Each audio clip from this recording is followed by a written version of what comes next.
हाय, कसे आहात सर्व मजेत ना? तृप्ती फूड तुमचे खूप खूप मनापासून स्वागत आहे. आज आपण श्रावण स्पेशल साबुदाणा वडा ही रेसिपी बनवणार आहोत. श्रावण स्पेशल साबुदाणा वडे एकदा बनवा, प्रत्येक वेळी असेच बनवाल. श्रावण महिना सुरू झाला की उपवासासाठी काहीतरी स्वादिष्ट, कुरकुरीत आणि पोटभर खावीशी वाटते. अशा वेळी आज आपण बनवणार आहोत एकदम कुरकुरीत, खमंग आणि चविष्ट साबुदाणा वडा. बाहेरून छान असा क्रिस्पी आणि आतून मऊ असा हा साबुदाणा वडा उपवासासाठी एकदम परफेक्ट आहे. या रेसिपी मध्ये साबुदाणा, उकडलेले बटाटे, भाजलेले शेंगदाणे, हिरवी मिरची, जिरे आणि काही साधे मसाले वापरून अतिशय स्वादिष्ट वडे तयार केले आहेत. साबुदाणा वडे बनवण्यासाठी सर्वात आधी मी इथे एक प्लेट भिजवलेला साबुदाणा घेतलेला आहे. तो छान असा भिजलेला पण आहे. त्यानंतर तव्यामध्ये एक वाटी शेंगदाणे बारीक गॅसपर्यंत 3-4 मिनिटे खरपूस होईपर्यंत छान असं भाजून घेणार आहे.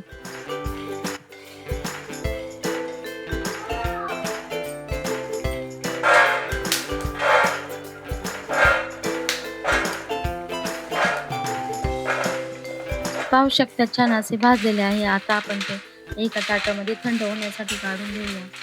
मग त्यावरची साल पण काढून घेतलेली आहे. जेवढी साल निघेल तेवढीच काढून घेतलेली आहे. त्यानंतर मिक्सरचं भांडं घेऊन त्यामध्ये शेंगदाणे काढून घेऊया. मग त्यामध्ये 2 हिरवी मिरची कट केलेली होती ती टाकून घेऊ. मग मिक्सरच्या भांड्यामध्ये फिरून बारीक करून घेऊया. पाहू शकता मस्त कूट बारीक झालेला आहे. मग त्यासाठी 2 बटाटे उकडून त्याची साल काढून घेतलेली आहे.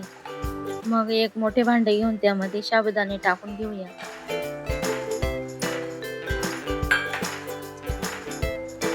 मग त्यामध्ये 1 चमचा जिरे टाकू आणि चवीनुसार 1 चमचा मीठ टाकून घेऊ. मग वरून शेंगदाण्याचा कूट टाकून घेऊ.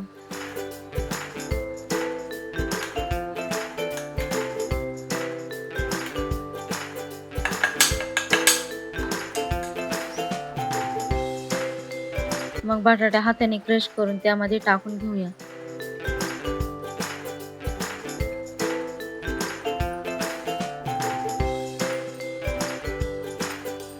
मग ते हाताने छान असं मिक्स करून घेऊ.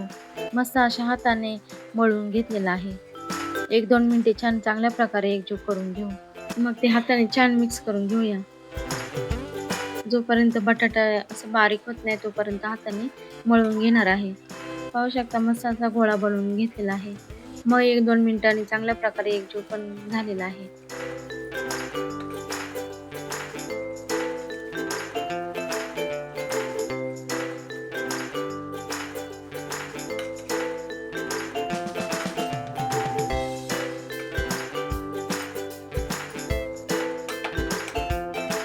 मग लगेच वडे बनवून घेऊया. मग एक छोटा गोळा घेऊन हातावरती छान असा वडा बनवून घेऊया. हातावरती सर्व बाजूने कडा पण दाबून घेऊ.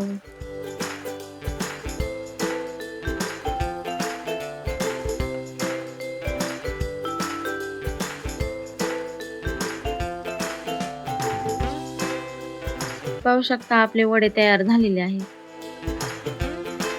तोपर्यंत इकडे कढईतले तेल चांगले गरम झालेले आहे. मग लगेच एक एक करून त्यामध्ये वडे टाकून घेऊया. छान असे मंद गॅस करून झाऱ्याने हलवत 2-3 मिनिटे तळून घेणार आहे. मस्त असं कुरकुरीत होईपर्यंत तळून घेणार आहे.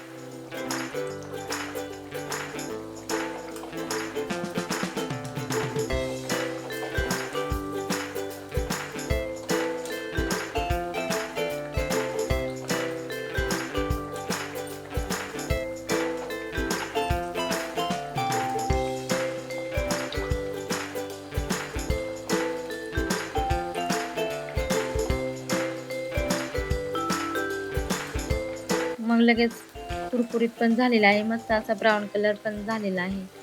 आता आपण ते वडे एका प्लेटमध्ये काढून घेऊया. असे सर्व वडे बनवून घेऊया. तुम्ही साबुदाणा वडे कशासोबत खायला पसंत करता? दह्यासोबत किंवा मग चटणीसोबत कमेंटमध्ये नक्की सांगा. जर तुम्हाला ही श्रावण स्पेशल साबुदाणा वडे ही रेसिपी आवडली तर व्हिडिओला लाईक, शेअर आणि सबस्क्राईब नक्की करा. धन्यवाद.